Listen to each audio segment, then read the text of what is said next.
Question. Siguro for the whole cast or whoever wants to answer, what is like with your characters and everything, ano yung hugot ninyo sa roles niyo that you play? And throughout the progression of the show, do we see your character evolve or stagnant pa siya? Or like, how do you take on this? Ayan, Jello, bago rin nasagutin yan, we'd like to acknowledge from the presence of the head of ABS-CBN Films, Mr. Chris Gasway.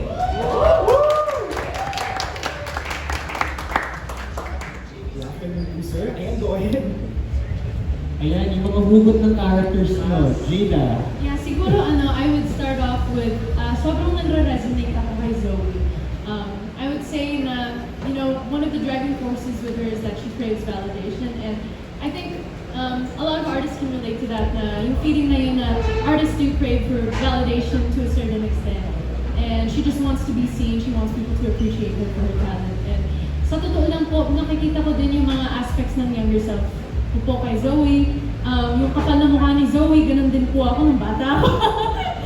So, yun, I would say yung personal hugot ko is, I really looked into my core as a person and seeing as how I could relate to her, and hindi po naging mahirap po yun para sa akin. And I guess I would say that it's a really good character to really start with. Hindi po siya nalalayo po sa personality ko po. And sa mga goals ko, my personality in my life. And thank you, Jayda, for sharing. Thank you so much, Jayda. But before I proceed, we'd like to acknowledge the ABS-CBN head for digital, Sir Jamie Lopez. Hello, Sir Jamie. Thank you so much. Alright. Oh, very interesting sinabi ni Jayda, hindi nilalagay sa character niya. And a lot of your fans would like to know you more. Kaya talaga namang aabangan nila yung role in Teen Clash. Anyone else who would like to answer? Ano bang hugot niyo sa role? Ayan, sige, Aljon. Ano hugot niyo sa role? Ang character ko dito ay si Ice. Ang pinakahugot niya ay love is a scam.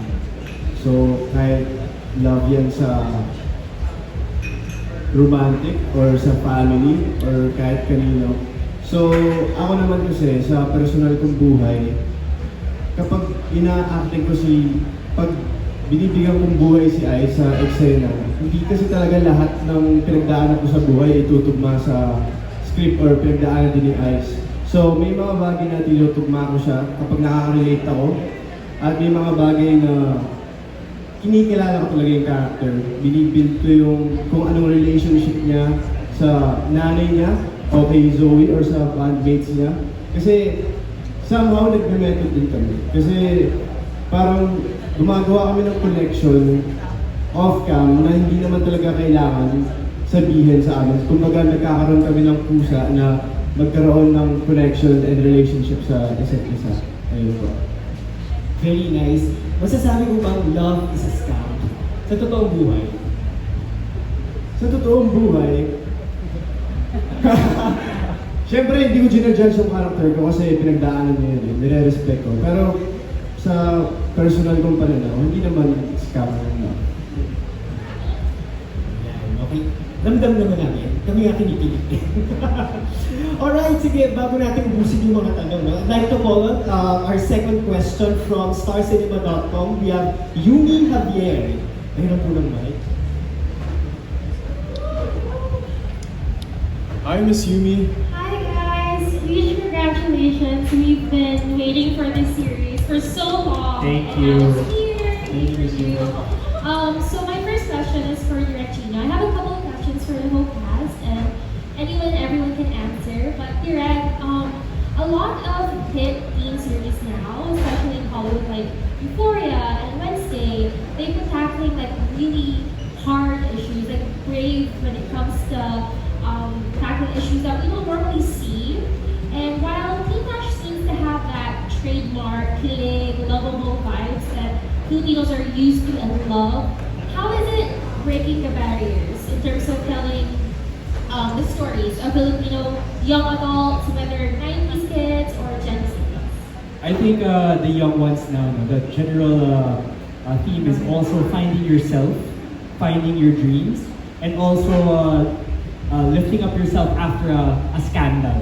Alam mo na, uso na yung cancel culture. So we'll see in this series how you put up yourself, pick up yourself from the ground after being canceled. So ganyan yung makikita natin sa mga characters natin sa show.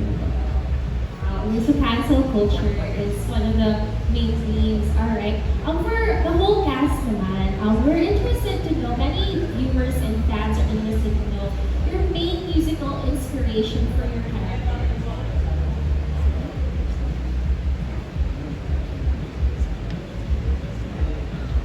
I guess I'll start then. Well, siguro po, I would say that one of my main musical inspirations when it comes to music in general, even for myself, would be Taylor Swift, of course. As you can see, I am wearing a Taylor Swift inspired outfit.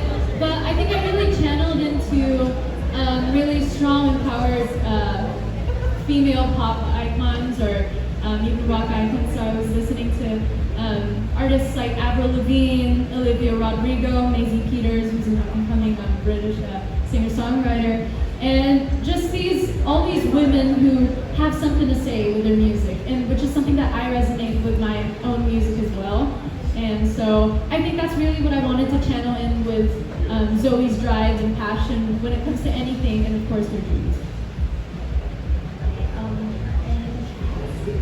Sige, I'll answer.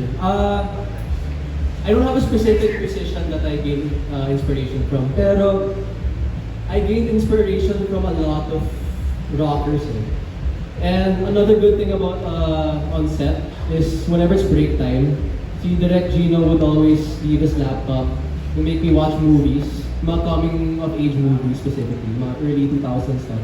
I try to gain inspiration from that, and I gain inspiration from your typical rockers like the Rolling Stones and stuff like that. And parang I kind of manifested it pretty well naman. So yun. It's a little hard to answer a specific musician, pero I would say it's like a bunch. And I just combine everyone in the new. Zach here is the biggest movie buff here. He watches my laptop. Nakatutok lang siya. And pinapanood namin sa kanya mga Tagalog movies like Trip, Jologs. So maaano ko yun sa iQIYI. Actually, I appreciate that na direct. Kasi parang, when I watch those coming of age movies, before my take or before my scene, I have that inspiration. And I told Direct Gino about that specifically, and it works.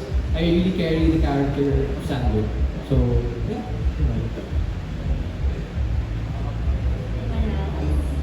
Anybody else would like to share your musical inspiration? Si Fan siguro. Ako naman po, inspiration ko, just like what Jayda said, nakikinig po ako sa maraming artists. And siguro yung inspiration ko, parents ko po. Kasi yung parents ko, tumugtog sila sa isang band. So, tinuturuan nila ako. And, ayun po, siguro yung inspiration ko. Yeah. Actually, I also have one. My inspiration would have to be, she's not very famous here, but her name is Upsal. And the way that she writes, she has a very I don't give a F attitude about everything. And having to be, I don't know, Zoe's friend in this regard, you have to be very strong and like energetic and very opinionated women, you know, to carry the band. So I try to channel her when I channel Amy. Alright, okay, thank you. And that makes it more exciting for us to watch how these inspirations translate on screen. And my last question would be, in relation to the whole storyline of the series, what was the hardest personal challenge that you had to face as a teen or as a young adult, and how did you overcome it? Miss you. Miss Universe yung tanong eh.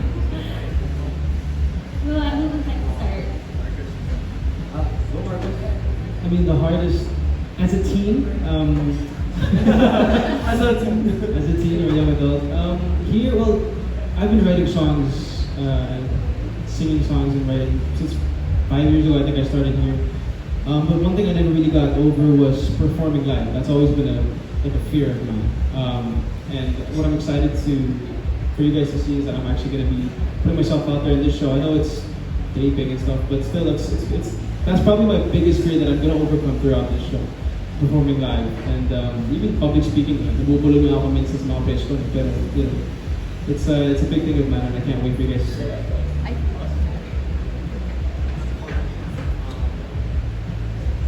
Ako po, I think yung biggest challenge ko as a teen, or kahit as a child before, I've always been away from my family. Like, we all don't live together, you know. As a kid, I never really got to live with my dad. It was always just me and my mom, sister.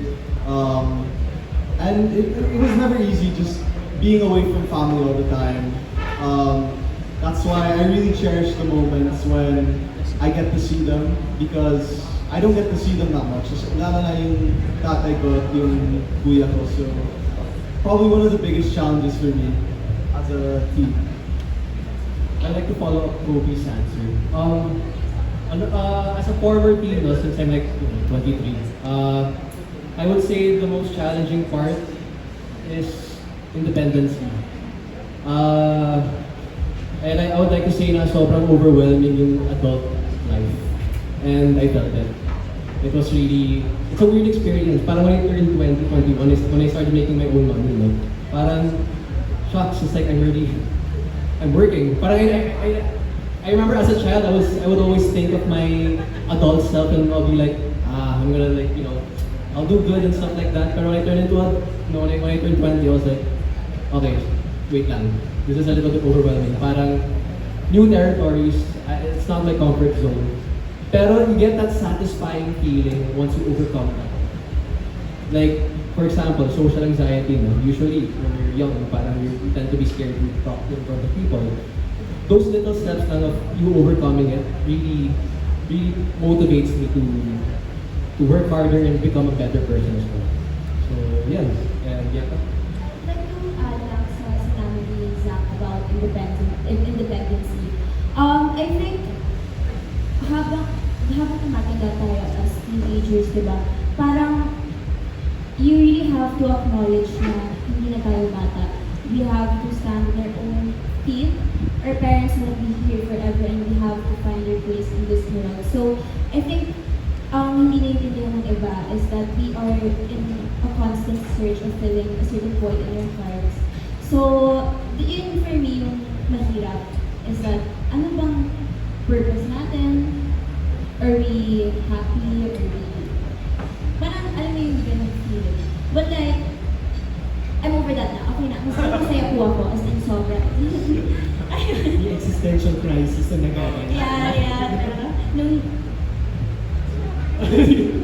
It's okay. Don't you think that's an advantage? Like, kasi diba some other kids or teens na hirapan silang kumawala sa parents na nakakasakay, ganyan. Di ba, yung having given independence at a young age, hindi ba mas parang masaya? Oh, tsaka I think it's a cultural thing as a Filipino, no? Parang we tend to stay with our families a lot longer than you know, the people from the West, no? The States. Kasi usually, people in the West, they will start working while 16 years old, 15 years old. But I'm not assuming na most young Filipinos are like that. Kasi I know I have a lot of friends that work at a very young age and I really respect them for that. And yun, I think that's an advice for everyone, for all the Gen Zers, is to parang try to find work, try to be independent at an early age. Kasi you're not gonna regret it. By the time you're 20, you're gonna be like, I'm okay. I mean, I already started working at 16 or 15 or 17, whatever. And you're gonna be fine. Parang, you'll be great. You'll do good. Yeah. I love that. Being independent and finding yourself and going outside of your comfort zone to experience new things. I think that's something, kita ba natin yung layers sa mga characters na mga Yes, hugot talaga talaga. tuloy ko. Iba-iba. Yeah, very excited. So, excited. Can I have one more question for Jayda? Jayda, I saw your recent post last Valentine's. Your dad gave you flowers, right? That's your tradition since you were 12 now. And he had a funny reply that the bar is set high for suitors. Has anybody ever dared to make a romantic gesture or give you something? Of course. I mean, there have been those moments. I would say, syempre, hindi na po tayo ba? So what are your own standards for a suitor if the bar is set that high? I guess I wouldn't say that the bar is super high. I think it's just that the fact that I really do have my standards, honestly. And that goes for my parents as well. When my dad said in that message na they are welcome to try. Ito po masasabi ko po, I think I'm really just looking for someone who really respects me and what I do in my craft, and someone who will be ultimately supportive and proud of me in whatever I do, and who will always be by my side. And I think having that trust and respect is really important, and that's kind of what I look for in a partner. Okay, wow. And in response to that, maraming fans ang nagsasabi na Aljon and Jayda, bagay na daw kayo mag-jowa. What's your reaction to this, Aljon? Nakakatuwa yun. Pero, ayun. For now kasi, sobrang, halimbawa, marami kaming gestures sa isa't isa ni Jay na yung simple lang. Pero, alam mo yung totoo yung care, yung hindi namin kailangan pilitin yung mga bagay para magmukha kaming sweet or parang need namin mag-pretend na parang kami, something like that. Kasi sa ngayon, iniingatan namin yung relationship, yung trabaho, and kung paano namin nakikita itong project na ito yung pagpapahalaga namin dito. Yung comment nila na lagi kami. Ito. No, Aljon is a gentleman. He really takes care of Jayda, and it goes both ways. They help each other out in the scenes, and kita mo sila na they really work hard. They practice their scripts together, and kita mo lang may chemistry. They're both really good looking. So Thanks, Direk. I would like to add rin from Aljon and Jayda, they really work hard together. As in, parang behind the scenes, they would literally be together. They tend to hold hands as well before they do their scenes. So I really respect that. Kasi there are a lot of moments na parang, a lot of actors won't really, talk to each other that much as well. So kudos to you guys, especially you, Jayda. I'm honestly amazed on how you really projected yourself with Aljon with the show. So, Thank you. That's really sweet. Thank you, Zach. Ako, dagdag ko lang. Promise kung casual viewer ko ako, tapos nakita niyo po silang dalawa, iba yung kilig eh. Iba po talaga yung mararamdaman niyo kapag nakita niyo silang dalawa na parang, acting lang to bakit parang totoo na? Parang gano'n yung nakikita namin, so kaya dapat abangan niyo talaga. Anybody else would like to add? Yeah, I was about to mention kanina kasi yung sinasabi ni Aljon, ang language of love is physical, is intimacy niya. Tapos parang tumutungo sila, sabi ko, may something, ayun yan. True enough, salita na sila, kinikinig silang lahat, even the co-stars. Ayun, hindi kami nagmamadali pero sobrang happy namin ngayon sa kung anong ginagawa namin ni Jayda. Tsaka yung hands kanina, may sinasabi kami na parang siya yung charger. So pag naghahawak lang kami, okay, full charge na. Okay, take na. Ganun. So makita niyo ang dami na nangyari behind the scenes as well. And I think after a team clash at 8 p.m., 9 p.m. may clashmates. I think after, so pwede nila i-discuss na yung mga kilig moments, what goes on and behind the scenes. So abangan niyo yan. Abangan po namin yung direct.